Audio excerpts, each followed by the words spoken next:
राधे कृष्ण आप सभी को। रमा एकादशी व्रत कथा।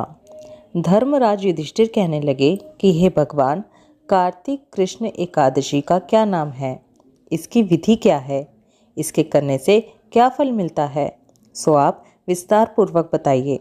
भगवान श्री कृष्ण बोले कि कार्तिक कृष्ण पक्ष की एकादशी का नाम रमा है। यह बड़े बड़े पापों का नाश करने वाली है। इसका महात्म्य तुमसे कहता हूँ, ध्यान पूर्वक सुनो। हे राजन, प्राचीन काल में मुचुकुंद नाम का एक राजा था। उसकी इंद्र के साथ मित्रता थी और साथ ही यम, कुबेर, वरुण और विभीषण भी उसके मित्र थे। यह राजा बड़ा धर्मात्मा, विष्णु भक्त और न्याय के साथ राज करता था। उस राजा की एक कन्या थी जिसका नाम चंद्रभागा था। उस कन्या का विवाह चंद्रसेन के पुत्र शोभन के साथ हुआ था। एक समय वह शोभन ससुराल आया।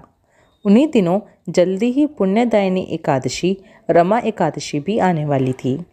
जब व्रत का दिन समीप आ गया तो चंद्रभागा के मन में अत्यंत सोच उत्पन्न हुआ कि मेरे पति अत्यंत दुर्बल हैं और मेरे पिता की आज्ञा अति कठोर है।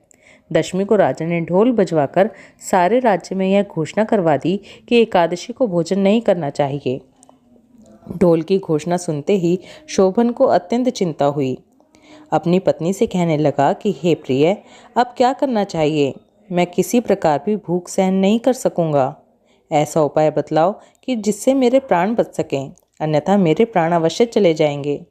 चंद्रभागा कहने लगी, हे स्वामी, मेरे पिता के राज में एकादशी के दिन कोई भी भोजन नहीं करता। हाथी, घोड़ा, ऊंट, बिल्ली, गौ आदि भी तृण, अन्न, जल आदि ग्रहण नहीं कर सकते। फिर मनुष्य का तो कहना ही क्या है। यदि आप भोजन करना चाहते हैं तो किसी दूसरे स्थान पर चले जाइए, क्योंकि यदि आप यहीं रहना चाहते हैं तो आपको अवश्य व्रत करना पड़ेगा। ऐसा सुनकर शोभन कहने लगा कि हे प्रिय, मैं अवश्य व्रत करूँगा। जो भाग्य में होगा वह देखा जाएगा। इस प्रकार से विचार कर शोभन ने व्रत रख लिया और वह भूख व प्यास से अत्यंत पीड़ित होने लगा। जब सूर्य नारायण अस्त हो गए और रात्रि को जागरण का समय आया, जो वैष्णवों को अत्यंत हर्ष देने वाला था, परंतु शोभन के लिए अत्यंत दुखदायी हुआ। प्रातः काल होते शोभन के प्राण निकल गए।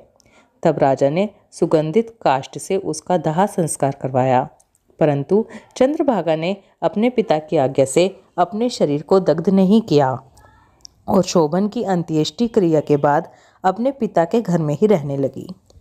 रमा एकादशी के प्रभाव से शोभन को मंद्रांचल पर्वत पर धन धान्य से युक्त तथा शत्रुओं से रहित एक सुंदर देवपुर प्राप्त हुआ। वह अत्यंत सुंदर रत्न और वैतुर्यमणि जटित स्वर्ण के खंभों पर निर्मित अनेक प्रकार की स्फटिक मणियों से सुशोभित भवन में बहुमूल्य वस्त्र आभूषण तथा छत्र व चवर से विभूषित गंधर्व और अप्सराओं से युक्त सिंहासन पर आरूढ़ ऐसा शोभायमान होता था मानो दूसरा इंद्र विराजमान हो। एक समय मुचुकुंद नगर में रहने वाले एक सोम शर्मा नाम के ब्राह्मण तीर्थ यात्रा करते हुए घूमते घूमते उधर जा निकले और उसने शोभन को पहचान कर यह कहा कि ये तो राजा का जमाई शोभन है। उसके निकट गया। शोभन भी उसे पहचान कर अपने आसन से उठकर उसके पास आया और प्रणाम आदि करके कुशल प्रश्न किया। ब्राह्मण ने कहा कि राजा मुचुकुंद और आपकी पत्नी कुशल से हैं। नगर में भी सब प्रकार से कुशल है, परंतु हे राजन, हमें आश्चर्य हो रहा है। आप अपना वृत्तांत कहिए कि ऐसा सुंदर नगर जो न कभी देखा न सुना, आपको कैसे प्राप्त हुआ। तब शोभन बोला कि कार्तिक कृष्ण की रमा एकादशी का व्रत करने से मुझे यह नगर प्राप्त हुआ है, परंतु यह अस्थिर है। यह स्थिर हो जाए ऐसा उपाय कीजिए। ब्राह्मण कहने लगा कि हे राजन, यह स्थिर क्यों नहीं है और कैसे स्थिर हो सकता है? आप बताइए, फिर मैं अवश्य वह उपाय करूँगा। मेरी इस बात को आप मिथ्या न समझिए। शोभन ने कहा कि मैंने इस व्रत को श्रद्धा रहित होकर किया है। यह सब कुछ अस्थिर है।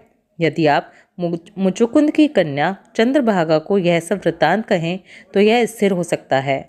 ऐसा सुनकर उस श्रेष्ठ ब्राह्मण ने अपने नगर लौटकर चंद्रभागा से सब वृत्तांत कह सुनाया। ब्राह्मण के वचन सुनकर चंद्रभागा बड़ी प्रसन्नता से ब्राह्मण से कहने लगी कि हे ब्राह्मण, ये सब बातें आपने प्रत्यक्ष देखी हैं या स्वप्न की बातें कर रहे हैं? ब्राह्मण कहने लगा कि हे पुत्री, मैंने महावन में तुम्हारे पति को प्रत्यक्ष देखा है।